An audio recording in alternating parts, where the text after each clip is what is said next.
الحمد للہ رب العالمین وصلی اللہ وسلم علی نبینا محمد وعلی آلہ وصحبہ اجمعین۔ گرامی قدر سامعین، استغاثہ کا معنی ہوتا ہے فریاد کرنا۔ یہ دعا کی ایک قسم ہے، لہذا استغاثہ اللہ تعالیٰ سے ہو اور کسی سے نہ ہو۔ جب مخلوق سے کسی ایسے کام میں فریاد کی جائے جو مخلوق کے بس اور قدرت میں نہ ہو بلکہ صرف اللہ تعالیٰ کے بس اور قدرت میں ہو، تو یہ فریاد کرنا شرک اکبر ہوتا ہے۔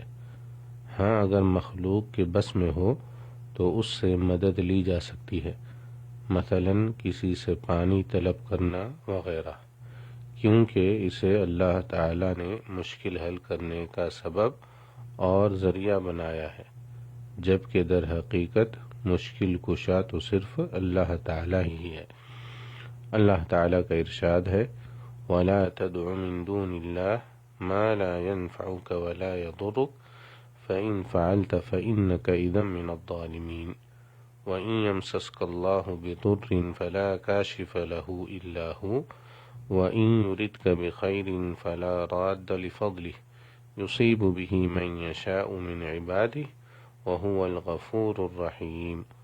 اور اللہ کو چھوڑ کر کسی اور کو مت پکارو جو نہ تجھے کوئی نفع پہنچا سکے اور نہ نقصان پہنچا سکے، پھر اگر آپ نے ایسا کیا تو ظالموں میں سے ہو جاؤ گے۔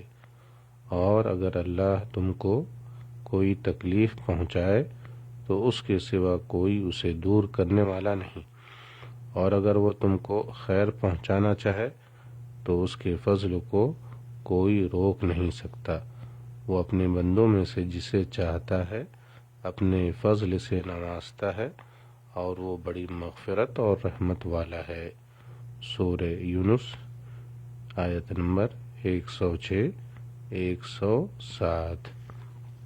اللہ تعالیٰ کا ارشاد ہے، ان الذین تعبدون من دون اللہ لا یملکون لکم رزقا فابتغوا عند اللہ الرزق واعبدوہ واشکروا لہ الیہ ترجعون۔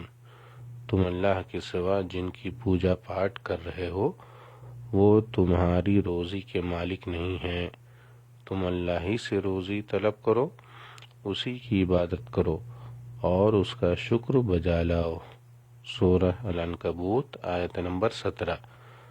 صحابہ کرام نے نبی صلی اللہ علیہ وسلم کی زندگی میں آپ سے ایسی مدد طلب کی جس پر آپ کو زندگی میں قدرت حاصل تھی، لیکن آپ نے اس موقع پر بھی صحابہ کرام کو ادب سکھایا اور تنبیہ فرمایا انہ لا یستغاث بی وانما یستغاث باللہ۔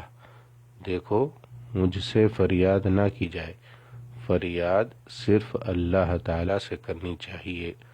رواہ الطبرانی باسنادہ۔